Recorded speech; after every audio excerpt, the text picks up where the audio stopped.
talk a little bit about resilience. And you can probably hear a snowmobile in the background. We're trying to get those all going for some trips in the mountains here. But the resilience, no matter what it is you do, whether you're playing a sport, you're an entrepreneur, you single parent, resilience is key in terms of one's own mental stability, in terms of what you're creating. And I think one of the pinnacle concepts to happiness, to joy, to just living a good life is to really cultivate one's own attitude of resilience.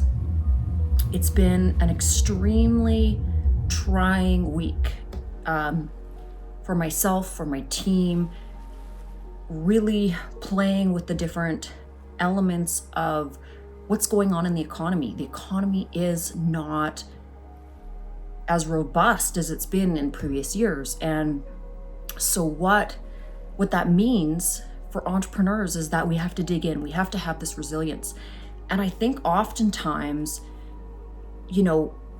from an employee's standpoint, the employer has to be, or the parent or whatever, that authority figure, the responsibility falls on their shoulders. And that can be a difficult thing when you're at the top of the food chain. Who do you turn to in terms of embodying that resilience and going back to the well to fill your cup? And so these are questions that I've been asking myself lately. What is it that I need to fill my cup so that I can go out and fight and advocate and push through the obstacles and barriers and things that crop up to be the best version of myself for my team, to bring the best to my team, and to really become the person that I want to be. And I've come up with two things. First of all, moving my ego out of the way. When we are coming from a place of ego, we don't see the forward progression as an individual that we have to make. And so when we push that aside, we let it go and we listen and we observe and we percolate on the lessons that are in front of us, this really creates resilience. The number two thing that I want to talk about is self-development. What do I mean by this? I mean really getting real with some of the outlying obstacles, problems, what have you, that you're facing or coming up against, and then focusing on where you can improve. Not attacking everyone else, not pointing fingers, really circling back to one's own responsibility and that aspect of personal development. And that is a multifaceted task. That's looking at your health. What are you doing to create the most healthy body system so that you can be the best for your team? What are you doing in terms of your mental health? What balance are you creating within your own life? How do you deal with your problems? When you have a problem, do you go run for that bottle of wine or that drink and just escape? Or do you actually say, what, the better thing to do is going to go to the gym and, sweat it out and get myself to a mental plane where I'm bringing my best to the table, right?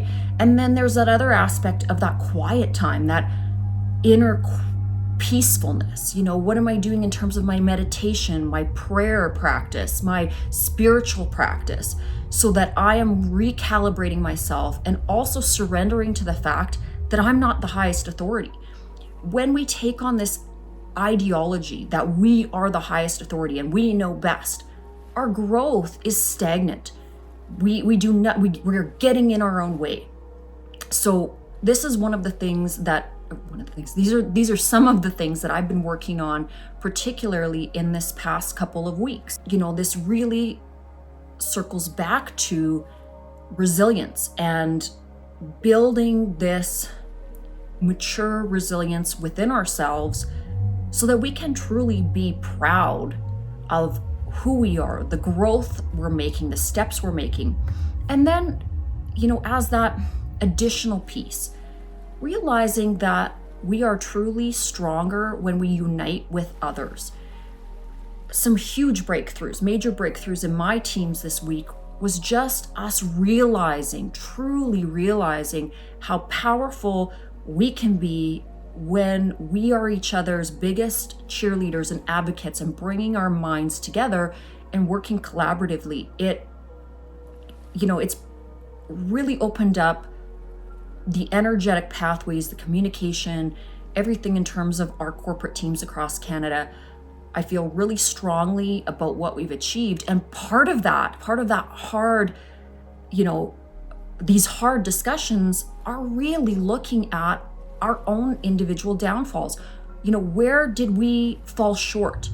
And by admitting these shortcomings, then we can relax into the next leg of the journey of, okay, we have missed the mark on these specific things, but let's figure out next time or the second time around or for this next leg of the race how we improve. And it's that team mentality. And it doesn't matter what you're doing, whether you're playing a sport, whether you're running a company, whether you're running a household, it's all the same mentality.